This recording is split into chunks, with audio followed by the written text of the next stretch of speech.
दिनै आं जि थाखोनि जारिमिन आयदानिनो जि आफां आसामनि बिग्रायनाय बे आफां आसामनि आबादारि बिग्रायनाय आयदानिनो दाबनैसो जायगायाव जानाय बे बिग्रायनायफोरनि सोमोन्दै सुंद'यै बुंलांनो थाखाय आखायाव लादों। दा अब्ला जों गिबियावनो सावरायनो लाग्रो दिनै आफां आसामनिनो बिग्रायनायनि जे रङियानि आबादारि बिग्रायनाय।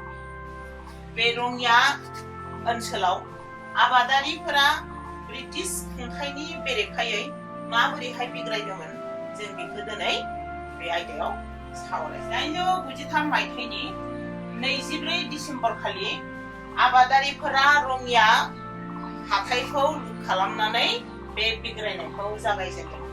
थिग बेबायदियैनो रङियानि खाथि खाला ओनसोल लोगोसे नायदो जोङो 24 डिसेम्बरनि उनाव 30 डिसेम्बर खालि मा खालामबाय, तामुलपुरनिफ्राय माखासे आबादारिफोर फैबाय। थिग बिदिनो तामुलपुर ओनसोलनिफ्राय बा रङियानि खाथि खाला ओनसोलनिफ्राय माखासे आबादारिफोरा फैनानै मा खालामनायसै, रङिया हाथायाव खालामनायजों लोगोसे बेयाव थानाय न' बांफोरखौ सिलिंखार खालामनानै आरोबाव सासे तहसिलदार मानि मा नोंसोर मिथिगौ ना? तहसिलदारानो जाबाय बै समनि ब्रिटिशनि सिङाव थानानै खाजोना खांग्रामोन। तहसिलदारफोरा गामि गामि थांनानै खाजोना खांहैदोंमोन। दा तामुलपुर ओनसोलाव खाजोना खांनो थांनायाव बे तामुलपुर ओनसोलनि जिहेतु खाजोना खांग्रा राधानाथ बरुवा, बे तहसिलदार राधानाथ बरुवाखौ आबादारिफोरा मा खालामदोंमोन, गोबां खेब लाजि फोनांदोंमोन गोबां खेब लाजि फोनांदोंमोन। तहसिलदार मानि मा मिथिगौ ना? तहसिलदार मानि खाजोना खांग्रा। ब्रिटिश सरकारनि सिङाव थानानै खाजोना खांथिङोमोन बिसोरो। बिनि मुङानो जाहैबाय मामोन? राधानाथ बरुवा। बे राधानाथ बरुवाया तामुलपुर ओनसोलाव जेब्ला खाजोना खांनो थांदोंमोन बेखौ लाजि फोनांदोंमोन। माखासे आबादारिफोरा थारमाने लाजि फोनांनानै हेगार हरदोंमोन। बिनि बादैबो मा खालामबावबाय बिसोरो, जौ मानसिया फैनानै रङिया हाथाइखौ लुट खालामनायजों लोगोसे बायदिसिना न' बां बुख्रे बुसि खालामना सिलिंखार खालामबाय। आरो माखासे मा दंमोन, दाहार होग्रा मारवारिफोर दंमोन। बे मारवारिफोरनियाव हा बन्दक लानायनि जिथु कागजफोर, बे कागजफोरखौ आबादारिफोरा मा खालामबाय, खावना लाबोबाय। थिग बेबायदिहै बे रङियानि जिथु आबादारि बिग्रायनाय, बे बिग्रायनायखौ जागायजेनदोंमोन रङिया ओनसोलनि आबादारिफोरा सानना लादोंमोन जे मारवारिफोरनि जिथु फैनाय, बे मारवारिफोरनि फैनायानो जाहैबाय बै बांद्रायै खाजोना खांनायनि जाहोन होनना बुंदों। जे ब्रिटिशफोरा जेब्ला खाजोना खाङोबा जे आबादारिफोरा खाजोनाखौ होनो हायाबा बे मारवारिफोरनियाव थांनानै मा खालामहैदोंमोन, रां दाहार लाहैदोंमोन। दा दाहार लाहैनायनि सोलाय बिसोरनो माखासे सुद होनांगौमोन। बे सुदखौ होग' हायाबाबो बिसोरो जर जुलुमै बिसोरनिफ्राय बायदिसिना थानाय हा हु सम्पतिफोरखौ सेख'ना लायो।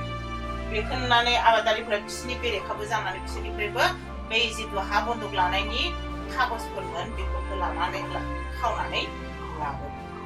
दा 30 डिसेम्बर खालिनि जिथु जाथाय, 1893 मायथाइनि 30 डिसेम्बर खालि जिथु बिग्रायनाय, बे मा जानायसै, ब्रिटिश सरकारा थाइखि हरनानै बे बिग्रायनायखौ ओइदिनखालि दबथायनायसै। मिथिबायना?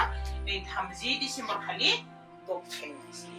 बे पुलिस बेंगिरि रिलिया जुदिअ पुलिस हानजा लानानै बिग्रायारिफोरखौ दबथायदोंमोनब्लाबो सासेबो बिग्रायारि खानो हायाखिसै। खानो हायैनि जाहोनानो जाहैबाय जायफोरा बिग्रायारिमोन बा आबादारि बिग्रायारिफोरा जोबोद सांग्रां जानानै दंमोन, रावबो जाहाथे गावसोरखौ जेबो खालामनो हाया बेबायदि थासारियाव दङ।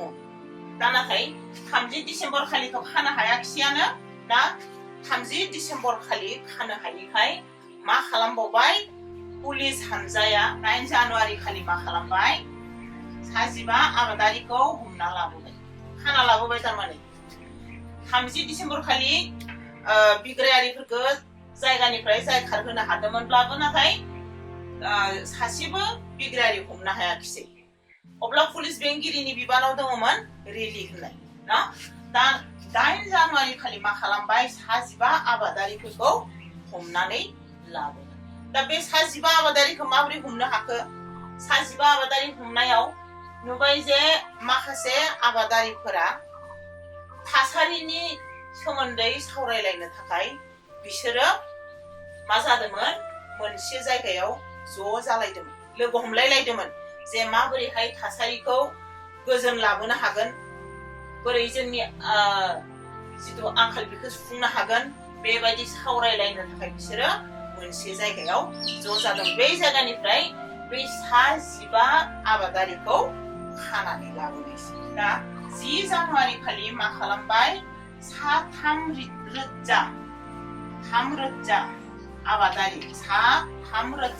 आबादारिया रङिया थानानि खाथि खाला जमा जाफैबाय थारमाने रङिया थानानि खाथियाव जमा जाफैबाय जिल्ला बेंगिरि मेकाबा बिसोरखौ जानगारलांनो बिथोन होनायनि उनावबो बिसोरो बै जायगानिफ्राय जानगाराखै नाथाय बे जेब्ला 3,000 सुबुङा जमा जाफैदोंमोन बे 3,000 सुबुङा जमा जाफैनायाव मेकाबा मा खालामदोंमोन आबादारिफोरखौ जायगानिफ्राय जायखारलांनो बिथोन होदों नाथाय बिसोरो मा जायखारलांनो बिथोन होदोंमोनब्लाबो बे जायगाखौ नागारनानै आबादारिफोरा जायखारलाङाखिसै बेलासि समाव बिसोरो बांसिनै थानानि खाथिसिनावसो दावबोदोंमोन बा आवगायबोदोंमोन मानोना सानदोंमोन बिसोरो जिल्ला बेंगिरिया माबाफोर मोजां रादाबफोर होगोन नामा जोंनि बिख'नायखौ बिदि साननानै आबादारिफोरा थानानि खाथिसिनावसो आवगायबोदोंमोन दा थानानि खाथियाव आवगायबोनानै बै 45 आबादारि हमजादोंमोन ना बे 45 आबादारि हमजानायखौ उदां खालामना होनो थाखायबो जमा जानाय आबादारिफोरा दाबि होदोंमोन दाबि दैखांदोंमोन नाथाय नुबाय जे जिल्ला बेंगिरिया बे आबादारिफोरनि गेजेरनिफ्राय 3,000 आबादारि जमा जाथुमनाय आबादारिफोरनि गेजेरनिफ्राय गावसोरजों सावरायनो थाखाय सानैसो सुबुं नागिरदोंमोन बा आबादारि नागिरदोंमोन नाथाय गासै आबादारिया सानैसोखौल' हेगारहरा बिसोर गासैबो खौसे होसिख्रावबाय जे जोङो बांद्राय खाजोना होनो हाया बेबायदि होननानै बिसोरो मा खालामबाय जर जुलुमहै थाना सिङाव हाबलांनो आवगायलांनोसै थाना सिङाव हाबलांनो गासै आबादारियानो आवगायलाङो नाथाय नुबाय जे बेबायदि आवगायलांनायाव थाना सिङाव थांनो आवगायलांनायाव मा खालामबाय आबादारिफोरखौ होखारहरनो थाखाय जिल्ला बेंगिरिया बिथोन होबाय आरो आबादारिफोरा पुलिसनि जिथु थिननाय बे थिननायखौ मानियैनि थाखाय मा खालामबाय गुलि गावनो अर्डार होनायसै बा बिथोन होनायसै बिदिबायना जिल्ला बेंगिरिया गुलि गावनो थाखाय बिथोन होनायसै जाहोनाव आबादारिफोरा गिनानै मा जानो गोनां जाबाय गावबा गाव फोसा फोसि थांनो गोनां जानाय बा जायगाखौ एगारलांनो गोनां जानायसै दा बै सानखालिनो मिथिबायना जै दिनखालि 3,000 आबादारिया थानायाव जमा जाहैदोंमोन बै सानखालिनो मा खालामबाय जिल्ला बेंगिरि मेकाबा ओरैबायदि मोनसे बिथोन होबाय जे जिल्ला बेंगिरिया मिथियालासिनो बा जिल्ला बेंगिरिनो आगु जेबो गुमुर होआलासिनो रावबो मेल मिटिं खुंनो हानाय नङा बेबायदि मा खालामनायसै अर्डार होनायसै एबा बिथोन होनायसै दा मा खालामबाय मिथिगोना जिल्ला बेंगिरिया मोनसे खायदा बानायबाय मा खायदा जे आबादारिफोरनि गेजेरनिफ्रायनो बे 3,000 आबादारिफोरा जमा जाहैदोंमोन बिसोरनि गेजेराव जायफोरा दैदेनगिरि ना आबादारिफोरनि गेजेराव जायफोरा दैदेनगिरि बे दैदेनगिरिफोरखौ मा खालामसिगोन पुलिस कनस्टेबलनि बिबान होसिगोन दा बे पुलिस कनस्टेबलनि बिबान होनानै बिसोरखौनो आबादारिफोरखौ कन्ट्रल खालामनायनि बिबानखौ होगोन आरो गावसिनि गेजेरनिफ्राय बेबायदि बिबानगिरि जायोब्ला आबादारिफोरा सिरि जानानै थागोन बेखौ सानदों। साननानै बिसोरखौनो आबादारिफोरखौ बेंहोगोन आरो आबादारिफोरनिफ्राय बे थिसनजानाय पुलिस कनस्टेबल जानायफोरखौनो खाजोना खांनायनि बिबानखौबो होगोन होननानै बे जिल्ला बेंगिरिया मोनसे खायदा बानायगासिनो।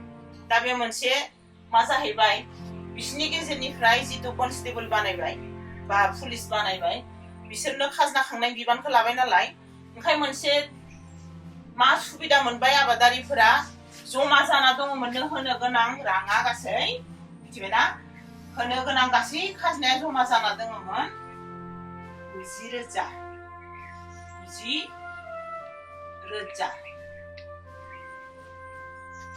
90,000 नाथाय बिसोरो मा खालामबाय गिबि किस्ति हिसाबै 60,000 होथ'बाय। बेखिनि सुबिदाखौ बिसोर लाथ'बाय। थारमाने खेबसे लागैनो 90,000 होनाया बै समाव आबादारिफोरनि थाखाय गोरलै नङामोन बुजिबायना बै समाव 90,000 खेबसे लागैनो होनाया आबादारिफोरनि थाखाय गोरलै नङामोन। ओंखायनो गावसोरनिनो दैदेनगिरिखौ जेब्ला पुलिस कनस्टेबल खालामना बिसोरखौनो खाजोना खांनायनि बिबान होबाय नालाय बिसोरो मोनसे खाबु मोनबाय जे 90नि जायगायाव 60,000 होग्रोनो हानायनि बेखिनि खाबु।